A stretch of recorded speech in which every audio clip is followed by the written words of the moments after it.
परिणाम इस बात का संकेत है कि अब कांग्रेस पार्टी भी जानती है कि अमेठी इस बार पुनः कमल का फूल खिलाने का निर्णय ले चुकी है। और उसके पीछे कारण ये है कि अगर कांग्रेस पार्टी के 50 साल और विशेषतः 15 साल राहुल गांधी के देखें, फिर बीच में क्या यार आदमी बनाम बीच में इधर भारतीय जनता पार्टी के सांसद के 5 साल के काम को देखें तो जमीन आसमान का फर्क वही पता चल जाएगा। मैं आभारी हूं गिरीश जी ने मुझे इतना सम्मान दिया अपने भाषण में। मैं आभारी हूं कि गिरीश जी ने याद किया कि जब आग लगी थी गांव में तो दीदी ने बुझाया, लेकिन उस वक्त मैंने ये नहीं देखा गांव में किस जाति के लोग रहते हैं। मेरा मात्र यही मकसद था कि गांव मेरा, लोग मेरे, जाति चाहे कुछ भी हो, उनका संरक्षण करना तब जरूरी था। जाति के आधार पर कांग्रेस पार्टी ने लोगों को बांटकर वर्षों वर्ष राजनीति की। अब भी जब जाति के आधार पर कांग्रेस पार्टी राजनीति करती है और नरेंद्र मोदी पर आरोप लगाती है तो मुझे दुख इस बात का होता है कि गरीब मां के घर में जन्मे पिछड़े समाज के एक व्यक्ति ने संघर्ष के साथ भारत में प्रधानमंत्री के पद तक पहुंचकर सेवक की भांति सबकी सेवा की, और आज कांग्रेस पार्टी पिछड़े समाज के उसी बेटे को लांछित करने का दुस्साहस करती है। अमेठी के लोग इस बात के स्वयं गवाह हैं कि जब केंद्र में कांग्रेस के पास सत्ता थी तब उन्होंने उत्तर प्रदेश के कद्दावर नेता मुलायम सिंह यादव जी का क्या हाल किया। आज आप सब अपनी सांसद अपनी दीदी के घर आए, दिल पर हाथ रखकर कहिए, क्या कभी आप राहुल गांधी के घर जा पाए, बैठकर जलपान कर पाए? कभी नहीं कर पाए। मुझे आज भी याद है वो खबर कि कांग्रेस पार्टी में जश्न मनाया जा रहा था, भोज था बड़ा, मुलायम सिंह यादव को बैठने की जगह तक नहीं थी। ये इस्तेमाल करते थे समाजवादी पार्टी का चुनाव में। अकेले अपने दम पर कांग्रेस पार्टी चुनाव तक नहीं लड़ सकती, जिसके सहारे चुनाव लड़ती उसका भी सम्मान नहीं है।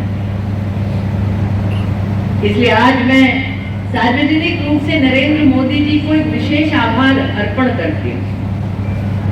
नरेंद्र मोदी ने हमेशा कहा सबका साथ, सबका विकास, सबका सम्मान। कांग्रेस पार्टी वर्षों वर्ष केंद्र में सत्ता में रही, लेकिन जब मोदी प्रधानमंत्री बने तब मुलायम सिंह यादव को पद्म पुरस्कार मिला, उससे पहले कभी नहीं मिला।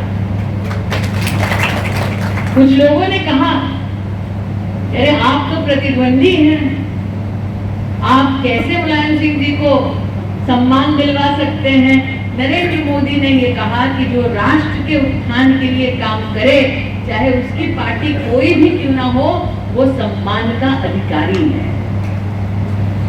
इतना बड़ा दिल कांग्रेस पार्टी ने कभी नहीं रखा, और इसलिए आज जब मैं आपसे आपका आशीर्वाद मांग रही हूं, मैं जाति के आधार पर नहीं मांग रही। आप सबने कांग्रेस की क्षेत्र में वर्षों वर्ष राजनीति देखी। आप सबने विषम परिस्थिति में कांग्रेस को गायब देखा है। कोविड की जब चुनौती आई तब गांधी खानदान का एक भी व्यक्ति अमेठी में नजर नहीं आया था। आपकी दीदी, आपकी सांसद गांव-गांव, घर-घर गई, इस बात को कोई झुठला नहीं सकता। सर पर मौत मंडरा रही थी। मेरे भी घर में बच्चे हैं, मैं भी अपने परिवार के लिए जिम्मेदार हूँ। मेरे घर में पति, सास, माँ, बहन, देवर, ननद सबने कहा लोग घर पर बैठे हैं और तुम सड़कों पे घूम रही हो अमेठी में। मैंने कहा कि जब मुसीबत आती है तो घर की माँ, बहू, बेटी, बहन ही सबसे पहले परिवार का कवच बन जाती है। मैं जाति के आधार पर आपका समर्थन नहीं मांग रही, अमेठी के विवेकशील नागरिक के नाते आपका समर्थन मांग रही। आप सबने देखा नरेंद्र मोदी से अमेठी में किसी किसान ने कभी 6,000 रुपया सालाना मांगा नहीं। नरेंद्र मोदी ने बढ़ चढ़कर दिया, बैंक के खाते में पहुंचाया। आज 4,20,000 किसान परिवारों को अमेठी लोकसभा क्षेत्र में सालाना 6,000 रुपया मिलता है। जो गरीब माँ का बेटा है वो जानता है एक एक रुपए की कीमत। अमेठी लोकसभा क्षेत्र में आज 19,26,000 लोगों को राशन मिलता है। आप सब साक्षी हैं कांग्रेस की यहाँ पर राजनीति के। कब हुआ ऐसा कि 4,20,000 परिवारों को सालाना 6,000 रुपया बैंक के खाते में बिना पूछे बिना मांगे पैसा मिला हो? आज तक नहीं। कब हुआ कि 19 लाख लोगों को इस क्षेत्र में बिना मांगे सामने से किसी प्रधानमंत्री ने घर तक राशन पहुंचाया? 4 लाख से ज्यादा परिवारों में शौचालय बने। अब भाई बैठे हैं, आपको मैं बहन के नाते मर्यादा में कहती हूँ, घर पर भौजाई है, बेटी है, उससे पूछिए। रात के अंधेरे का इंतजार करना पड़ता, सुनसान किसी खेत में जाना पड़ता, जिल्लत की जिंदगी कैसे हम लोगों ने देखी है। 50 साल एक छत्र राज था, कांग्रेस पार्टी को अपना मत दिखाओ। उन्होंने कहा ठीक है। मतलब क्या हद है अब कि अपनी राजनीति के लिए अपनी पार्टी का झंडा तक त्याग दिए। फिर पता चला वहां पर एसडीपीआई नाम की एक राजनीतिक पार्टी है। पता नहीं आप में से कितने लोग जानते हैं, लेकिन अखबार में देख लीजिएगा, गूगल पर जैसे दिलीप जी कहते हैं सर्च कर लीजिएगा।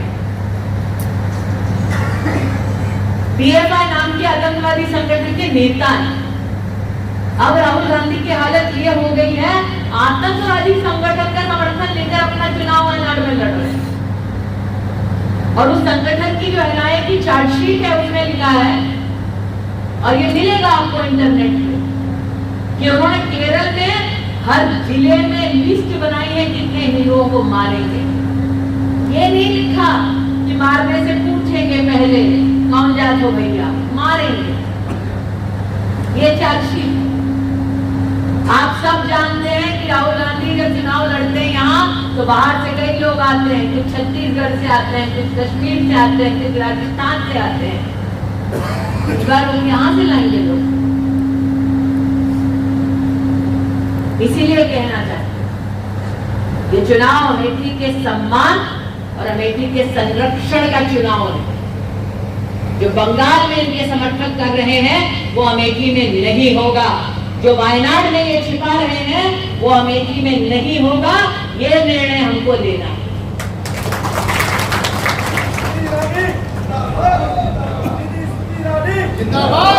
इसीलिए पुनः कहती हूँ, वो अपने लिए लड़ रहे हैं, हम अपनों के लिए लड़ रहे हैं।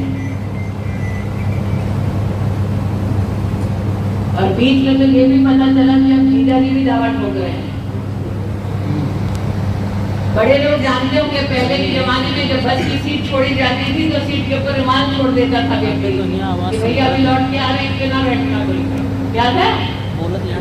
वही चुनाव लड़ने आने वाले राहुल गांधी की जीजा की नजर ना लगे तो अपना रुमाल छोड़ कर जाएंगे। बस जानते वो हम भी हार रहे हैं। चुनाव जीतने के लिए नहीं, अमेठी में आग लगाने के लिए आ रहे हैं। वो भूल गए हैं कि आपकी दीदी ने अमेठी में पहले भी आग बुझाई थी और अब भी आग दीदी ही बुझाएगी। इसीलिए आप सब चौकन्ने रहें, समाज में कोई भेदभाव ना करे, समाज में किसी का अपमान ना हो और सौहार्द की दृष्टि से हम ये चुनाव लड़े। मैंने 5 साल बिना एक पल खोए अमेठी की सेवा की और जितना मैंने अमेठी को जाना है, सेवा की, निष्ठा की और समर्पण के भावना की अमेठी में सम्मान है। इसी सम्मान को मुझे देने के लिए आप सबके प्रति आभार व्यक्त करती हूँ। आप अल्पाहार करें, ऐसा मैं आपकी दीदी के घर में आग्रह करती हूँ।